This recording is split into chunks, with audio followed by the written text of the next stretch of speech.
Olá, seja bem-vindo à série O Cajado do Pastor. E nós queremos conversar com você sobre alguns temas muito importantes. E vamos começar sobre o que a Bíblia ensina. Esse será o tema do Cajado do Pastor, que você vai nos acompanhar todos os dias. E hoje eu quero começar com vocês o que a Bíblia é a palavra de Deus. Na verdade, é o livro especial de Deus. A Bíblia Sagrada é o livro especial de Deus. Ela não é como os outros livros, mas é um livro sobrenatural.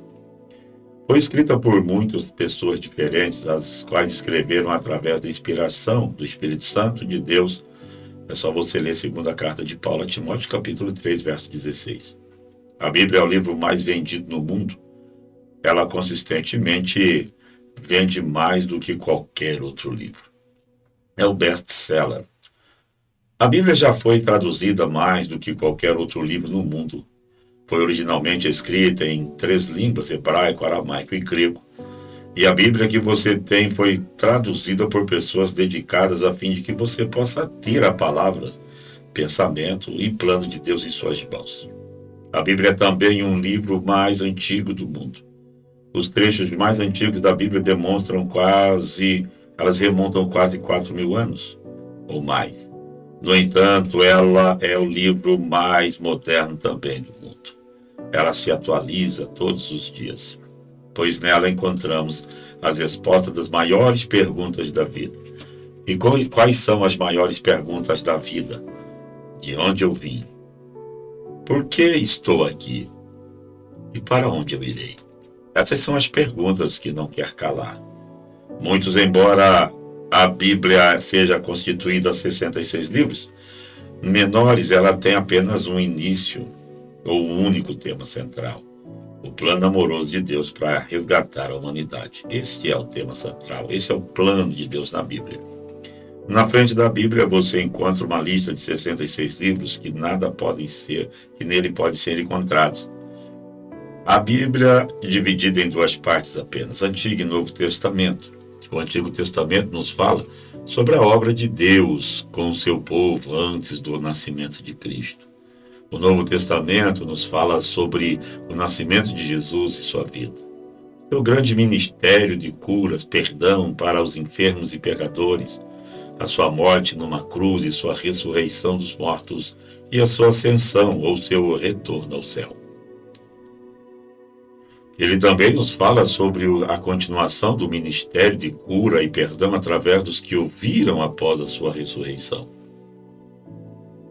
O que segue os ensinos de Cristo executam muitas obras milagrosas, exatamente como ele disse que fariam em João 14, versículo 12, os que crerem em mim farão as obras que eu faço, e as farão maiores ainda. Os ensinos dos que ouviram depois que ele ressuscitou dos mortos estão contidos nas epístolas.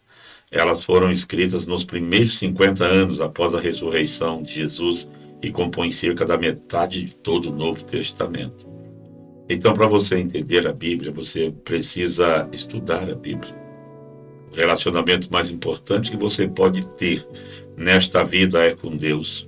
Através da leitura da Bíblia, você chega a compreender a natureza de Deus, os seus pensamentos, seus planos e as suas promessas para você. A lista na frente da Bíblia ajuda a encontrar os números da página, do trecho da Bíblia que você talvez queria estudar. Para ajudá-la a encontrar trechos específicos da Bíblia, os tradutores organizaram os textos em livros, capítulos dentro dos livros e versículos dentro dos capítulos. Por exemplo, se você encontrar uma referência do tipo Gênesis 3,15, isso significa capítulo do livro de Gênesis, capítulo 3 e o versículo de número 15. Eis aqui a maior promessa do mundo. Porque Deus amou o mundo de tal maneira que deu seu Filho unigênito para que todo aquele que nele crê não pereça, mas tenha vida eterna. João 3,16, a maior promessa do mundo. Qual é o propósito da palavra de Deus? As Sagradas Escrituras podem tornar o sábio para a salvação através da fé em Cristo Jesus. Toda a Escritura é inspirada por Deus e é útil para o ensinamento e a repreensão e a correção e o treinamento em retidão. Segunda carta de Paulo a Timóteo, capítulo de número 3, versículo 15 e 16. O seu divino poder nos deu tudo o que necessitamos para a vida e a piedade, através do nosso conhecimento, através daquele que nos chamou, através da sua própria glória e bondade. Através dessas coisas, ele nos deu a sua grandiosa promessa, a fim de que, através delas, você possa participar da natureza divina e escapar da corrupção do mundo, que é a causada pelos desejos malignos. Então nós vamos pensar um pouco. Vale a pena estudar a palavra de Deus. A palavra de Deus também produz vida. E as palavras que eu lhes falei são espírito e vida. João 6:63. Ela é criativa. A palavra do Senhor foram feitos os céus. Pela palavra do Senhor foram feitos os céus e os seus exércitos de estrelas pelo sopro de sua boca, porque ele falou e tudo se fez. Ele ordenou e tudo se firmou. Salmo 36, 6 e 9. Veja também Hebreus 11:3, pela fé. É o capítulo da fé e dos heróis da fé. A palavra de Deus é como água, porque ela limpa, ela nos mantém também limpa. Ela limpa porque começamos a vida no reino de Deus totalmente lavados pela palavra de Deus. Vocês já estão limpos por causa da palavra que lhes falei, João 15:3. Veja também Efésios 2:25 a 27. E ela também nos mantém limpos. A palavra de Deus plantada em nossos corações nos mantém livres do pecado. Como pode o jovem manter o seu coração puro? Vivendo de acordo com a tua palavra. Escondi a tua palavra no meu coração para não pecar contra ti. Salmos 119, verso 9 e o verso de número 11.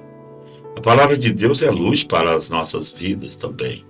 E temos a palavra dos profetas mais estabelecidas, e será bom para vocês prestarem atenção a ela, como uma luz que brilha em lugar escuro até o dia raiar e a estrela da manhã aparecer em seus corações. Segunda carta de Pedro, capítulo 1, verso 19.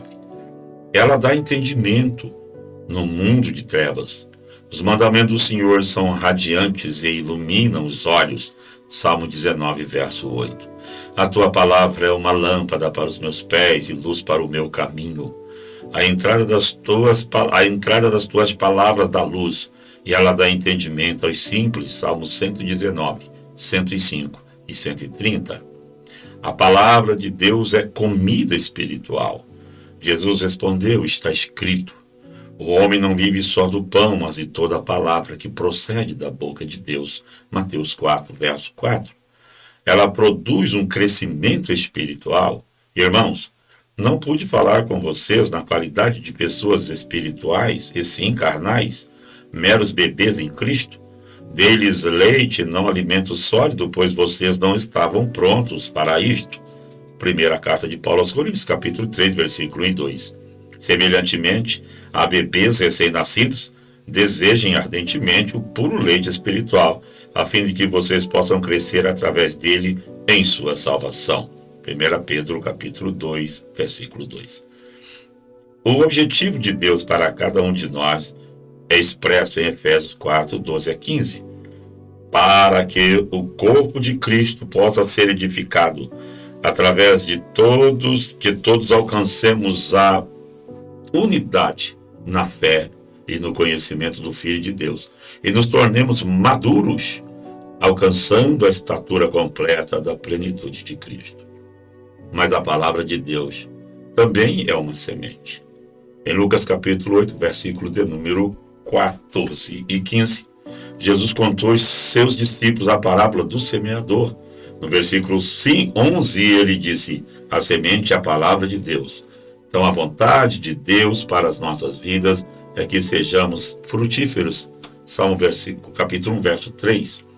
Agora, aqueles que suprem a semente ao semeador, e o pão como alimento também suprirá e multiplicará a sua sementeira e aumentará a colheita da sua retidão.